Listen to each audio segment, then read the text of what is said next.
अस्सलाम वालेकुम, मैं हूं शाहज़ेब खानज़ादा। आज 29 नवंबर 2022 है और इस तारीख को पाकिस्तान की तारीख में हमेशा याद रखा जाएगा, क्योंकि आज ही के दिन पाकिस्तान के army chief general Qamar Javed Bajwa ने दुनिया की छठी सबसे बड़ी फ़ौज की 6 साल क़यादत करने के बाद इसकी कमान नए army chief general Asim Munir को मुंतकिल कर दी है।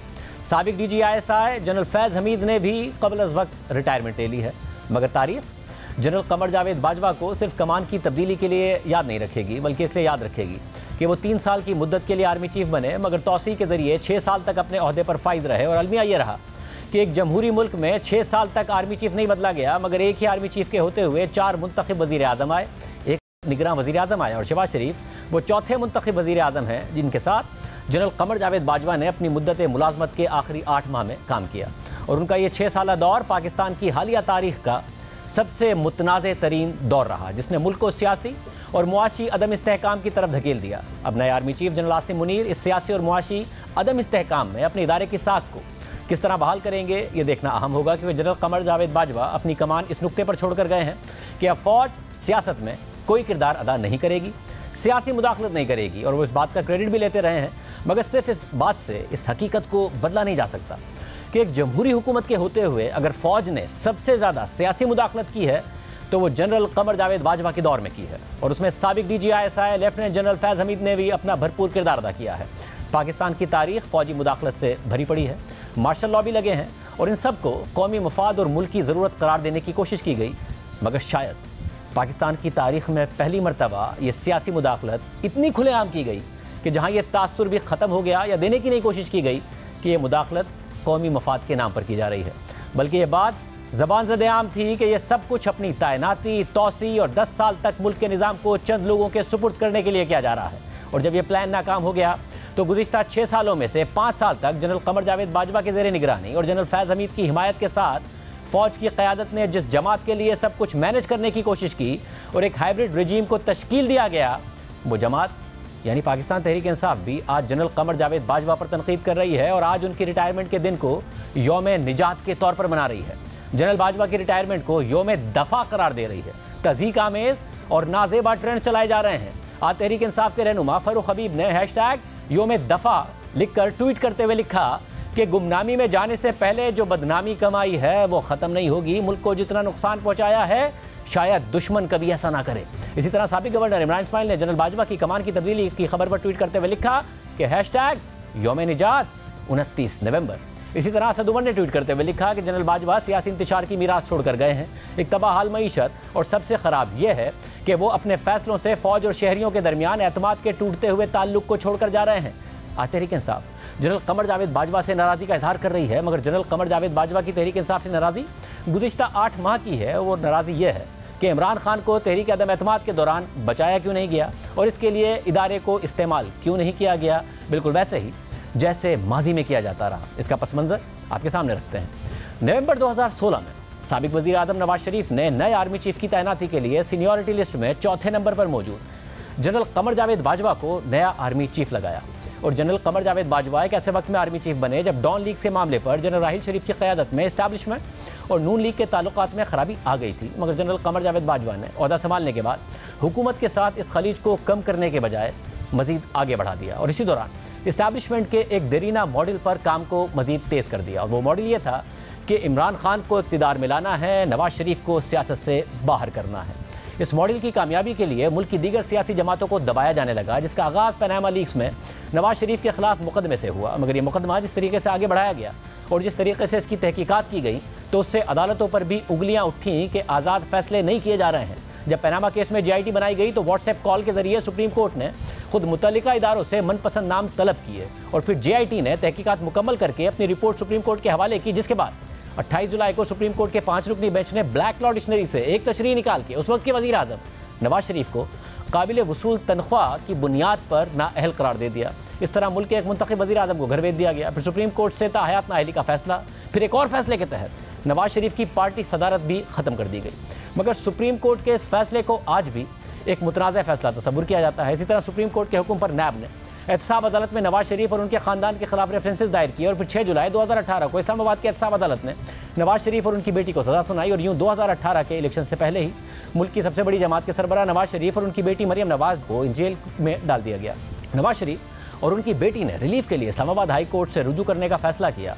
लेकिन फिर ये इल्ज़ाम सामने आए कि जनरल फैज़ हमीद की सरबराही में इस्टेब्लिशमेंट इस्लामाबाद हाई कोर्ट पर भी असरअंदाज होने की कोशिश कर रही है। और इसी दौरान इस्लामाबाद हाई कोर्ट के सीनियर जज जस्टिस शौकत सिद्दीकी ने दावा किया कि एजेंसी के लोग उनसे राब्ता कर रहे हैं कि किसी भी सूरत नवाज शरीफ को सज़ा बरकरार रखी जाए, दिलवाई जाए। होना तो ये चाहिए था कि जस्टिस शौकत सिद्दीकी के बयानात की तहकीकात की जाती, मगर फिर सुप्रीम जुडिशल काउंसिल ने जस्टिस शौकत सिद्दीकी के खिलाफ ही कार्रवाई शुरू कर दी और उन्हें ओहदे से हटा दिया गया।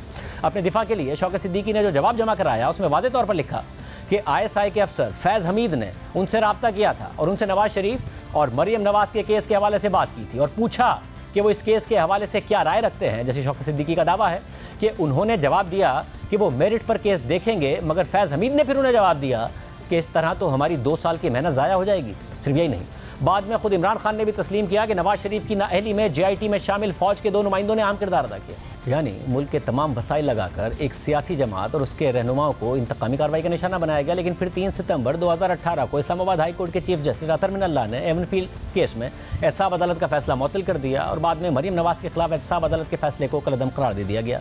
फैसले मुअत्तल हो गए, कलअदम हो गए, मगर जो नुकसान मुल्क को पहुँच चुका था वो ना मुअत्तल हो सकता था और ना ही कलअदम हो सकता था। लेकिन बात यहाँ भी नहीं रुकी।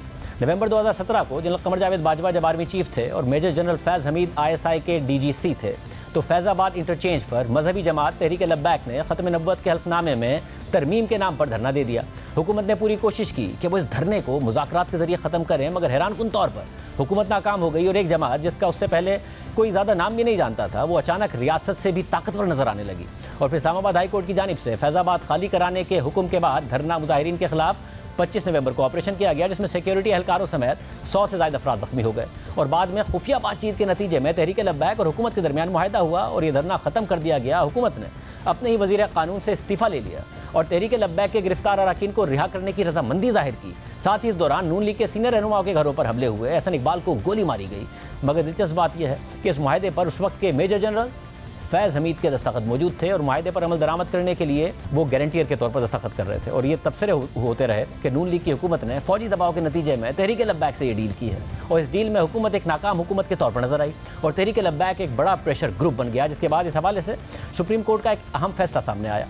2019 को जस्टिस काजी फाइज ईसा और जस्टिस मुशीर आलम पर मुश्तमिल 2 रुकनी बेंच ने फैज़ाबाद धरना केस में 43 सफ़ात का तफसीली फैसला जारी किया, जिसके मुताबिक 19 अक्टूबर को पार्लियामेंट ने हल्फनामे में अल्फाज की तरमीम को वापस अपनी असली हालत में बहाल कर दिया था और मामला निपटा दिया था, मगर तहरीक लब्बैक ने अपना एहतजाज जारी रखा। 5 नवंबर को फैज़ाबाद इंटरचेंज पर धरना दिया, जो दारुल हुकूमत के दाखिली और खारजी रास्ते का अहम पॉइंट है, जहां से रोजाना हज़ारों गाड़ियां गुजरती हैं। तहरीक लब्बैक ने इस दौरान पहले वफाकी वज़ीर कानून को हटाने का मुतालबा किया, फिर मुतालबा किया कि वफाकी हुकूमती मुस्ताफ़ी हो जाए। इस धरने ने इस्लामाबाद और रावलपिंडी को मफलूज कर दिया। अदालती कार्रवाइयाँ भी मुतासिर हो गईं। जैसे काजी फाइज ईसा ने अपने फैसले में लिखा कि धरने की क़यादत ने डराया, धमकाया, गालियां दी, लोगों को उकसाया और नफरत का प्रचार किया। मीडिया ने बिना रोक टोक के उन्हें कवरेज दी। जिस शख्स को भी हुकूमत के खिलाफ कोई शिकायत थी वो इस धरने में शामिल हो गया। जैसे फाइज ईसा ने लिखा कि खुफिया इदारे की रिपोर्ट के मुताबिक शेख रशीद अहमद, एजाजुल हक और पाकिस्तान तहरीक इंसाफ इस्लामाबाद के उलमा विंग ने ऑडियो पैगामात रिलीज़ किए। गैर जिम्मेदार सियासतदानों की तरफ से तशद्दुद पर उकसाने वाली तकारीर की गई।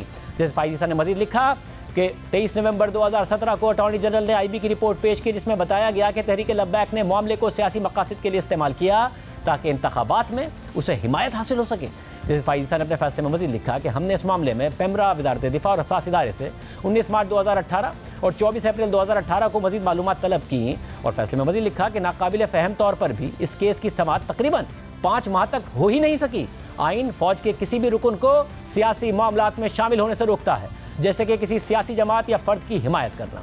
जैसे फाइज ईसा ने अपने फैसले में मज़ीद तफसीलात भी बताई, लेकिन जैसे फाइज ईसा के फैसले पर अमल करने के बजाय उनके फैसले के खिलाफ MQM, ISI और तहरीक इंसाफ की हुकूमत ने नज़रसानी की अपीलें दायर कर दी और उनके खिलाफ सख्त ज़बान इस्तेमाल की गई, जिसके बाद जस्टिस फाइज ईसा को इंतकामी कार्रवाई का निशाना बनाया गया और तहरीक इंसाफ ने हुकूमत में आकर उन्हीं के खिलाफ रेफरेंस बना दिया। उनके ख़ानदान का ट्रायल करने की कोशिश की गई, मीडिया पर, सोशल मीडिया पर उनके खिलाफ मुहिम चलाई गई। बाद में जस्टिस फाइज ईसा सुप्रीम कोर्ट में अपना केस जीत गए और उनके खिलाफ रेफरेंस कलअदम करार दे दिया गया, जिसके बाद खुद इमरान खान ने कहा कि जस्टिस फाइज ईसा के खिलाफ रेफरेंस दायर करना एक गलती थी और हुकूमत जाने के बाद उन्होंने ये मामला भी इस्टेब्लिशमेंट पर डाल दिया और कहा कि उन्हें इस मामले पर गुमराह किया गया था। और जब इमरान खान ने गलती मान ली तो फिर सदर आरिफ अलवी ने भी इसे गलती तस्लीम कर लिया। यानी मुल्क के एक सिटिंग जज को भी इंतकामी कार्रवाई का निशाना बनाया गया और बाद में कह दिया गया कि गलती हो गई। और ये सब कुछ उस वक्त हुआ जब army chief general Qamar Javed Bajwa थे और जनरल फैज़ हमीद अहम सियासी मामलात की खुद निगरानी करते थे। सिर्फ यही नहीं, 2018 में जब नून लीग को रियासती सतह पर कमज़ोर करने की कोशिश की जा रही थी तो उस वक्त बाकायदा बलोचिस्तान में नून लीग की मुंतखब हुकूमत को भी ख़त्म किया गया। आम इंतखाबात और सेनेट इंतखाबात से कुछ अर्सा पहले यानी जनवरी 2018 में नून लीग के वज़ीर आला बलोचिस्तान सरदार सनाउल्लाह ज़हरी के खिलाफ बगावत मुनज़्ज़म की गई और उनकी अपनी ही पार्टी के अरकान ने तहरीक अदम एतमाद पेश कर दी, जिसके बाद उन्होंने इस्तीफ़ा दे दिया और फिर बलोचिस्तान में एक नई जमात बनाई गई जिसका नाम बलोचिस्तान अवामी पार्टी था।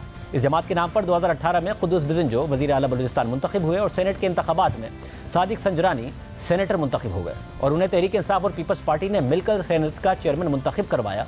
और फिर जब अगस्त 2019 में सादिक संजरानी के खिलाफ तहरीक अदम एतमाद की करारदाद पेश हुई तो अपोजिशन के अक्सरियती सेनेटर्स यानी 64 सेनेटर्स इस करारदाद के हक में खड़े हो गए और नज़र आ रहा था कि सादिक संजरानी अपने ओहदे पर कायम नहीं रह पाएंगे और सादिक संजरानी को हटाने के लिए सिर्फ 53 वोट्स की ज़रूरत थी, यानी अपोजिशन के पास मतलूबा वोट से 11 वोट ज़्यादा थे। मगर जब करारदाद पर खुफिया राय शुमारी हुई तो करारदाद के हक में सिर्फ 50 वोट्स आए। अपोजिशन के 14 वोटों में से 5 वोट मुस्तरद हो गए और 9 वोट इमरान खान के उम्मीदवार सादिक संजरानी के हक में डाल दिए गए।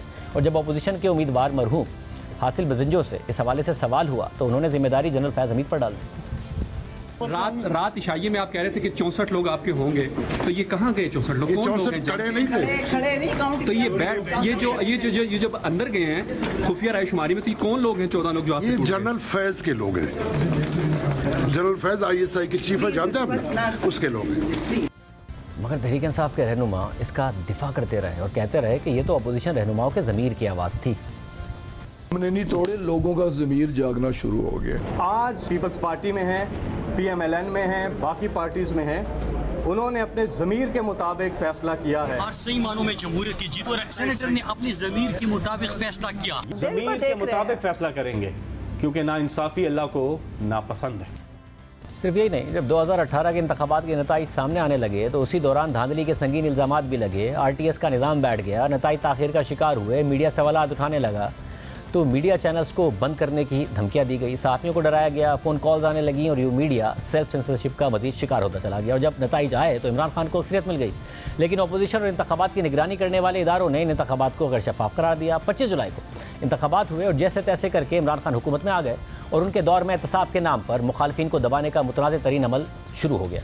और जहाँ तक गवर्नेंस की बात थी तो इस पर सवालात उठने लगे, तो उनके लिए मीडिया को मैनेज किया गया और मज़बूत रिपोर्टिंग की मीडिया को तलकीन की गई, एंकर्स को ऑफ एयर किया गया। पाकिस्तान में नेशनल सिक्योरिटी के मामलात पर सेंसरशिप होती रही है जिसे मीडिया ने किसी न किसी तरह कबूल भी किया हुआ है, मगर ये पहला दौर था जिसमें एक जमहूरी हुकूमत पर तनकीद करने के लिए मीडिया पर सेंसरशिप की गई और इदारों को इस्तेमाल किया गया और इस तरह से एक हाइब्रिड निज़ाम आगे चलता रहा। मगर अपोजिशन इस निज़ाम पर तनकीद करती रही, मुतालबा करती रही कि फ़ौज इमरान खान की हिमायत से पीछे हट जाए। नून लीग के कायद नवाज शरीफ जब लंदन चले गए तो वहाँ से उन्होंने जनरल फैज़ हमीद और जनरल कमर जावेद बाजवा का नाम लेकर उन पर तनकीद की, मगर इमरान खान मुतमईन थे कि जनरल कमर जावेद बाजवा तारीख़ के सबसे बेहतरीन आर्मी चीफ़ हैं, जमहूरी आर्मी चीफ़ हैं। इमरान खान नून लीग को ताना देते थे कि उन्हें आर्मी चीफ से इसलिए मसला है क्योंकि उन्हें उनकी करप्शन का इल्म। मेरे टाइगर्स और पाकिस्तान के नौजवानों सुनो गौर से, आर्मी चीफ के ऊपर जो उसने कल जुबान इस्तेमाल की और DDISI के ऊपर सुनो गौर से मेरी बात, ये हमला जनरल बाजवा पे नहीं है, ये पाकिस्तानी फौज पे हमला है। यही बात नरेंद्र मोदी कर रहा था। इसको हिंदुस्तान अखबारों के अंदर जो तारीफें हो रही हैं नवाज शरीफ की, बड़ा जी जमहूरी आदमी है, ये फौज को कह रहा है कि अपना काम करो क्योंकि नवाज शरीफ जमहूरी है। ये जो अब आप इमरान खान देखेंगे ये मुख्तलिफ इमरान खान आने लगा। ISI के चीफ के ऊपर अब इन्होंने बंदूकें तानी हुई हैं। अल्लाह का खास शुक्र अदा करता हूं कि अगर ये ISI के चीफ को और आर्मी चीफ के खिलाफ बात कर रहे हैं, इसका मतलब मैंने बिल्कुल ठीक इनको मुंतखब किया। ये मेरी सिलेक्शन बिल्कुल ठीक थी, क्योंकि अगर ये डाकू उनके खिलाफ बोल रहे हैं इसका मतलब वो ठीक लोग हैं। जो जनरल बाजवा ने जिस तरह इस हुकूमत की मुश्किल वक्त पे मदद की, हर जगह सारी मेरी फॉरेन पॉलिसी को आज पाकिस्तान की फौज और जनरल बाजवा हमारे साथ खड़े रहे हैं। यही नहीं, इमरान खान ने गुज़िश्ता दिनों तस्लीम किया कि उन्होंने हुकूमत बचाने के लिए जनरल बाजवा को तौसीक़ की भी पेशकश की थी और फिर चंद हफ्ते पहले मौजूदा आर्मी चीफ की तकरीर रोकने के लिए एक और तौसीक़ की भी पेशकश की और फवाद चौधरी ने इस बात की तस्दीक भी की। मगर आज तहरीक इंसाफ इसी जनरल कमर जावेद बाजवा की रिटायरमेंट पर यौम निजात का ट्रेंड चला रही है, यौम दफ़ा कह रही है। और फवाद चौधरी से जब जनरल कमर जावेद बाजवा के अच्छे कामों से मुताल्लिक़ कल पूछा गया तो उन्होंने तंज़िया कहा कि कमान की तब्दीली ही उनका एक अच्छा काम है। 6 साल दौर में कोई जनरल बाजवा के अच्छे कारनामे आपको याद हो जो उन्होंने किए? कल कर रहे हैं जो स्टिक दे रहे हैं। हाँ जी, अच्छे कारनामे। मगर देखिए फवाद चौधरी जनरल बाजवा के कितने बड़े मद्दार हैं। जनरल बाजवा और प्राइम मिनिस्टर साहब के आपस में बहुत ही करीबी और बहुत ही खुशगवार ताल्लुकात हैं। जो पाकिस्तान की फौज और पाकिस्तान की हुकूमत के दरमियान जिस किस्म के ताल्लुकात कार हैं वो माजी में कभी भी किसी हुकूमत के नहीं रहे। इमरान खान साहब के और चीफ साहब के जितने ताल्लुकात हैं वो भी कभी किसी वज़ीर आज़म के उस तरह के ताल्लुकात नहीं रहे। और जब इमरान खान ने जनरल बाजवा को पहली तौसीह दी तो देखिए फवाद चौधरी कैसे कहते थे और शहरियार आफरीदी उनकी तौसीह को जवाब बख्शने के लिए उन्हें कौम का बाप तक करार देते थे। हम तारीख के एक अहम दौराहे पर हैं और जनरल बाजवा पाकिस्तान की सिक्योरिटी पॉलिसी के तसलसल की अलामत है। मुझे उम्मीद है कि इस फैसले को तारीख में जगह मिलेगी और पाकिस्तान के इस्तेहकाम के लिए ये फैसला एक संग मील साबित होगा। प्राइम मिनिस्टर साहब ने बिल्कुल दुरुस्त फैसला किया है जनरल बाजवा साहब को एक्सटेंशन देने का। और आज तहरीक इंसाफ जनरल बाजवा के जाने पर योम निजात मना रही है, योम दफ़ा करार दे रही है, उन पर शदीद तनकीद कर रही है। हालांकि जब हुकूमत थी तो इमरान खान बाद में तस्लीम कर चुके हैं कि कैसे एजेंसीज़ जनरल बाजवा के मातहत एजेंसीज़ बजट इजलासों में इत्तेहादियों की शिरकत यकीनी बनाने के लिए फ़ोन कॉल्स करती थी। और फिर जनरल फैज़ हमीद के लिए इमरान खान खुद कह चुके हैं कि वो अपने खिलाफ साजिश यानी कि जो अपोजिशन उन्हें निकालना चाहती थी उसे साजिश कहकर उसे नाकाम बनाने के लिए उन्हें दिसंबर 2021 तक DG ISI के अहदे पर बरकरार रखना चाहते हैं। एजेंसियों को ख़ासतौर पर ISI को सियासत में इस्तेमाल करने का इससे बड़ा एतराफ़ किसी वज़ीर आज़म का हो नहीं सकता है। मगर फिर ये मॉडल अचानक नाकाम हो गया और अपोजिशन फिर से बरसर इक़्तिदार आ गई और इसी दौरान जनरल कमर जावेद बाजवा ने फैसला किया कि फ़ौज अब सियासी मुदाखलत नहीं करेगी। 2 दिन पहले ही खुद जनरल कमर जावेद बाजवा एतराफ़ कर चुके हैं कि फरवरी 2021 से पहले फ़ौज सियासी मुदाखलत करती रही है। फिर फैसला किया गया। दुनिया में सबसे ज़्यादा इंसानी हकूक़ की पामाली यानी कि ह्यूमन राइट्स की वायलेशन हिंदुस्तानी फौज करती है, मगर इनके अवाम कम व बेश ही इनको तनकीद का निशाना बनाते हैं। इसके बरक्स हमारी फौज जो दिन रात कौम की खिदमत में मसरूफ़ रहती है गाए बगाए तनकीद का निशाना बनती है। मेरे नज़दीक इसकी बड़ी वजह 70 साल से फौज की मुख्तलिफ सूरतों में सियासत में मुदाखलत है जो कि गैर आइनी है। इसलिए पिछले साल फरवरी में फौज ने बड़ी सोच और विचार के बाद फैसला किया कि आइंदा फौज किसी सियासी मामले में मुदाखलत नहीं करेगी। मैं आपको यकीन दिलाता हूं कि हम इस पर सख्ती से कारबंद हैं और आइंदा भी रहेंगे। ताहम इस आइनी अमल का खैर मकदम करने के बजाय कई हलकों ने फौज को शदीद तनकीद का निशाना बनाकर बहुत गैर मुनासिब और गैर शाइस्ता ज़बान का इस्तेमाल किया। फौज पे तनकीद आवाम और सियासी पार्टियों का हक है, लेकिन अल्फाज के चुनाव और इस्तेमाल में एहतियात बरतनी चाहिए। फ़ौज ने अपना किरदार बदल लिया मगर इमरान खान की आदतें नहीं बदली थीं और उनको आदत थी कि फ़ौज उनके लिए सारे काम करे। इसलिए उनकी शिकायत ये नहीं है कि उनकी हुकूमत क्यों गिराई, बल्कि वो कह रहे हैं साजिश नहीं की होगी मगर मेरी हुकूमत क्यों नहीं बचाई। चले मानते हो कि एस्टेब्लिशमेंट ने कोई इसके ऊपर साजिश नहीं की, लेकिन रोक तो सकते थी ना, जानते तो थे इनका माजी। और अब नए आर्मी चीफ से भी तहरीक इंसाफ मुदाखलत चाहती है। ये चाहती है कि नए आर्मी चीफ कहें कि इस वक्त इलेक्शन मुल्क में होने चाहिए। एक ऐसी जमात जो कि ये दावा करती है कि नौजवान उसको फॉलो करते हैं, वो नौजवानों को ये दर्ज दे रही है कि ये आइन के मुताबिक है कि आर्मी चीफ ये बात करे। उस पर दावा कर रहे हैं कि जो माजी में फ़ौज करती रही है, जिसको फ़ौज आज अपनी गलती कह रही है, वो दोबारा भी करना चाहिए क्योंकि ये आइन से मावरा बात नहीं है। बहरहाल जनरल बाजवा का दौर आज ख़त्म हो गया है, लेकिन उनके दौर में इस्टेब्लिशमेंट ने जो सियासी किरदार अदा किया है, जो सियासी मैनेजमेंट की है, उनके असरात सालों तक पाकिस्तान पर रहेंगे। लेकिन इस हाइब्रिड मॉडल को जनरल बाजवा ने तेज़ी से आगे तो ज़रूर बढ़ाया मगर इस पर काम जनरल बाजवा के दौर से पहले ही शुरू हो गया था और इसका आगाज़ जनरल पाशा के दौर से शुरू हुआ। चौधरी परवेज़ इलाही भी कह चुके हैं कि जनरल पाशा ने उनकी पार्टी यानी काफ लीग तोड़कर उनके लोगों को तहरीक इंसाफ में शामिल करवाया और चौधरी शुजात को भी इमरान खान से रब्ता करवाने की पेशकश की थी। जो इलेक्शन हुआ था ठीक, तो उसमें हमारे काफ़ी लोग, बल्कि हमने शिकायत भी की कियानी साहब को जी कि ये पाशा साहब हमारे बंदे तोड़ रहे हैं। तो फिर उन्होंने कहा कि नहीं आपके बंदे खुद जा रहे हैं। तो हमने कहा नहीं जी नहीं, हमारे पास तो सबूत है कि ये फ़ोन करते हैं। तो ये 2010 था, 2010 में, हाँ 2010 में। फिर कियानी साहब ने पाशा साहब को फ़ोन किया कि भाई उनको आप बुलाएं खाने पे, वो ये बहुत ज़्यादा एजिटेट कर रहे हैं जी कि ये हो रहा है उनकी पार्टी के साथ। तो उन्होंने बुलाया हमें, गए उनके पास, बातों बातों में हमने कहा जी कि आपको नहीं तोड़ने चाहिए, आप क्यों हमारी जमात के ख़िलाफ़ हैं, वो अपनी मेहनत कर रहे हैं, PTI वाले करें, अच्छा। आप तो ना बंदे लेके जाएं। कहते नहीं नहीं नहीं नहीं नहीं ये ऐसी बात नहीं है। तो फिर और बातें शुरू हो गई। शुजात साहब ने ना किसी और बात की तरफ पूरा डिस्कशन टर्न कर दी। तो पाशा साहब भूल गए जो पहले बात हुई थी।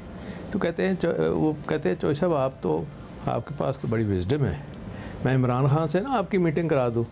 तो शहजाद साहब ने कहा लो पकड़ लिया हमने आपको। तो इस मॉडल को जनरल ज़हीरुल इस्लाम के दौर में भी आगे बढ़ाया गया। नून लीग के मरहूम सीनियर रहनुमा मुशाहिदुल्लाह खान 2014 के धरने में जनरल ज़हीरुल इस्लाम के किरदार से मुतालिक इंकिशाफात भी कर चुके हैं, जिसकी वजह से उन्हें भी अपने ओहदे से हाथ धोना पड़ा था, मगर उनके इंकिशाफात की ख्वाजा से तस्दीक कर चुके हैं। और फिर बाद में खुद नवाज शरीफ ने कह दिया था कि जनरल ज़हीरुल इस्लाम ने पैगाम भेजा था कि आप इस्तीफ़ा दे दें और घर चले जाएँ। ये उस वक्त भेजा था जब 2014 में इमरान खान धरना दे रहे थे और अंपायर की उंगली उठने के दावेदार थे।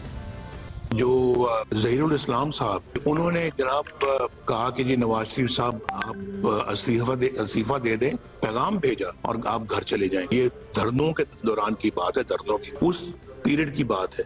I should step down and go home. मुझे आके ये पैगाम मिलता है in the middle of the night. साथ में ये भी कहिए अगर आप नहीं करेंगे तो फिर नताइज भुगतने पड़ेंगे, माशाल्लाह भी लग जाएगा। तो मैंने कहा कि अच्छा भी जो होना है वो हो जाए, आपने जो करना है वो कर लें, लेकिन मैं वो इस तरह से स्टेप डाउन करने वाला नहीं हूँ, मैं इस्तीफा नहीं दूंगा।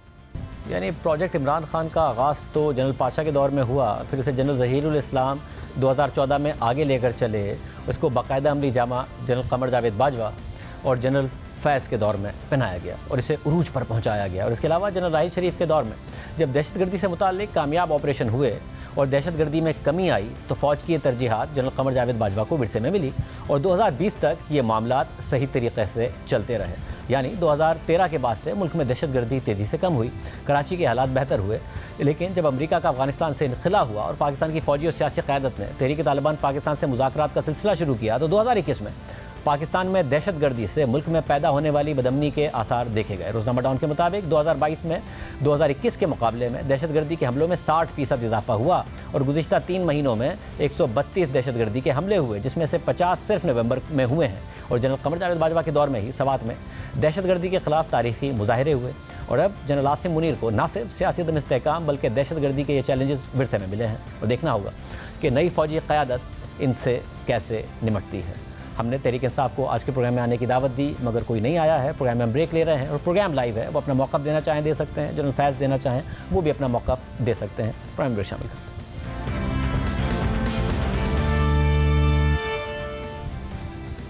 साबिक़ वज़ीर आज़म इमरान खान का पंजाब और खैबर पख्तूनख्वा की असेंबलियाँ तहलील करने के ऐलान के बाद मुल्क की सियासत में एक नई हलचल मच गई है। एक तरफ पीटीआई सूबाई असेंबलियाँ तहलील करने के लिए मुसलसल मुशावरत कर रही है तो दूसरी तरफ नून लीग और पीपल्स पार्टी ने असेंबलियों को तहलील होने से रोकने के लिए राब्ते तेज़ कर दिए हैं। इस हवाले से आज इमरान खान की स्पीकर पंजाब असेंबली और वज़ीर आला पंजाब परवेज़ इलाही की साबिक़ वज़ीर दिफा परवेज़ खटक से मुलाकात हुई और ज़राए के मुताबिक इमरान खान आइंदा हफ्ते असेंबलियाँ तहलील करने के हवाले से अहम ऐलान करेंगे। इमरान खान आइंदा हफ्ते वीडियो लिंक पर पीटीआई के तमाम अरकान असेंबली से खिताब करेंगे।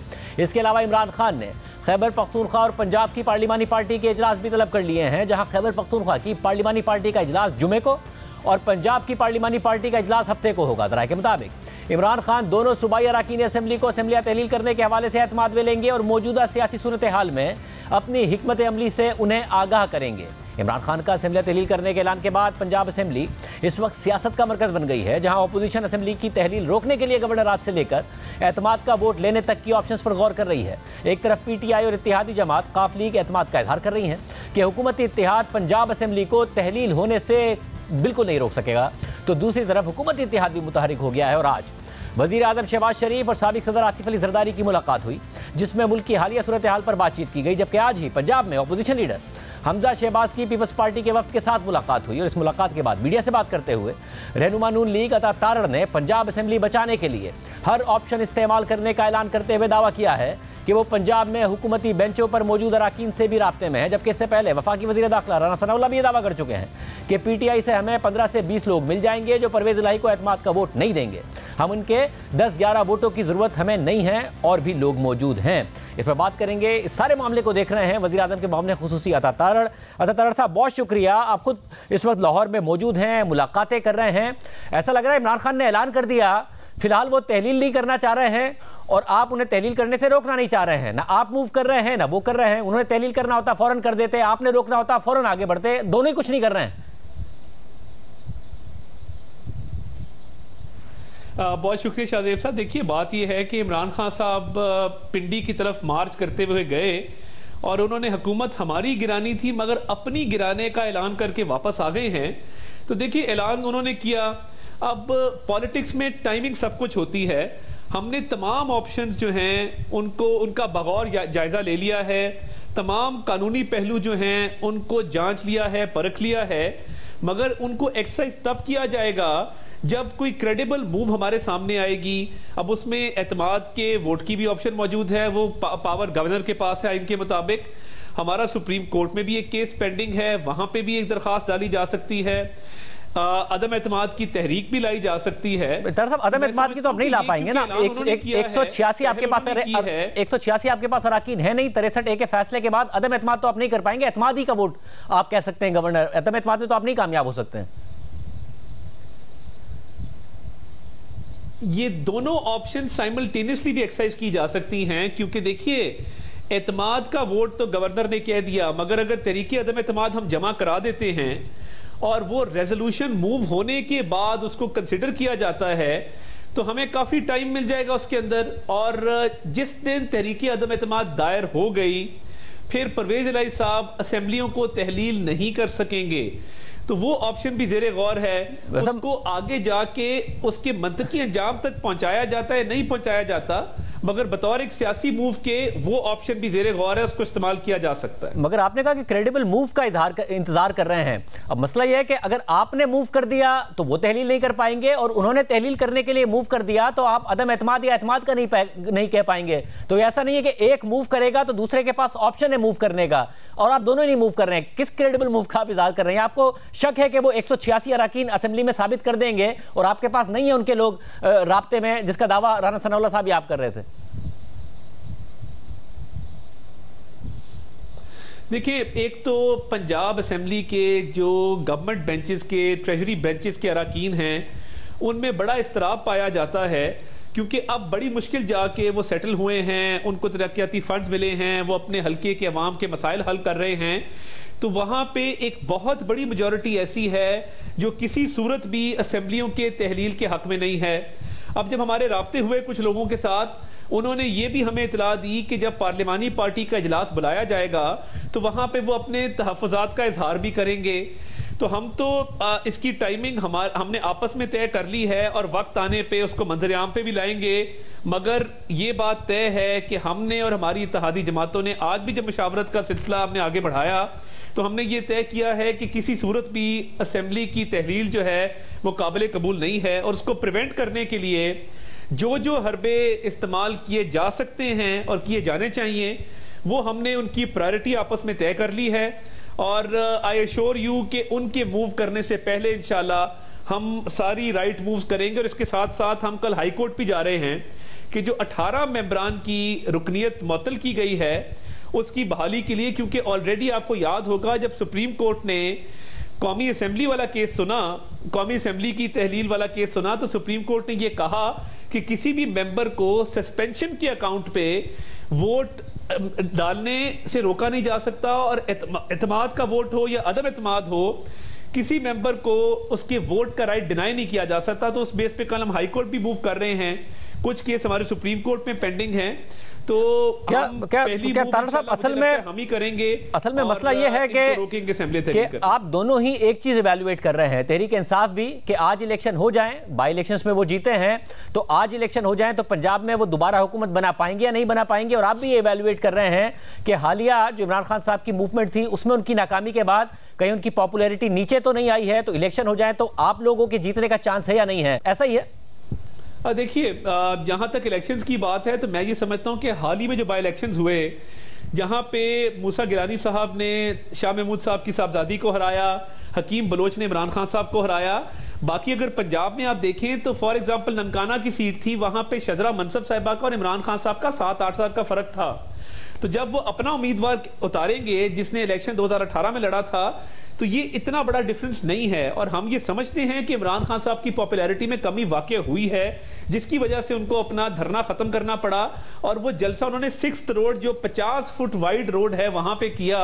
माजी में बहुत बड़े बड़े जलसे करते रहे हैं, बट अभी जो कश्मीर में भी लोकल बॉडीज का रिजल्ट आया, स्पेशली मुजफ्फराबाद डिवीजन का, तो पीडीएम जमातों की जो कलेक्टिव सीट्स हैं उस पर उन्हें ज्यादा बरतरी हासिल है और मुजफ्फराबाद का मेयर भी इंशाल्लाह मुस्लिम लीग नून का होगा, तो मैं समझता हूं कि उनकी पॉपुलैरिटी में बिल्कुल कमी वाकई हुई है। बट हमारा नजरिया यह है कि जब असेंबली को 5 साल का मैंडेट अवाम की तरफ से दिया गया है तो वो 5 साल मुकम्मल होने चाहिए। हमने 2013 में भी एक पीसफुल ट्रांजिशन की थी, जब 2013 में गवर्नमेंट पीपल्स पार्टी की खत्म हुई और मुस्लिम लीग नून की गवर्नमेंट इलेक्ट हुई, तो एक पीसफुल ट्रांजिशन हुई। हम ये चाहते हैं तो कि फिर साहब आपको क्या ये एतमाद है कि अगर उन्होंने तहलील कर दी तो आप इलेक्शन में जाएंगे, या फिर आप उस तहलील को भी चैलेंज करेंगे अदालत में जाके, इसलिए आप मूव नहीं कर रहे हैं कि आप चैलेंज करने का इरादा रखते हैं कि अगर तहलील कर भी दिया तो?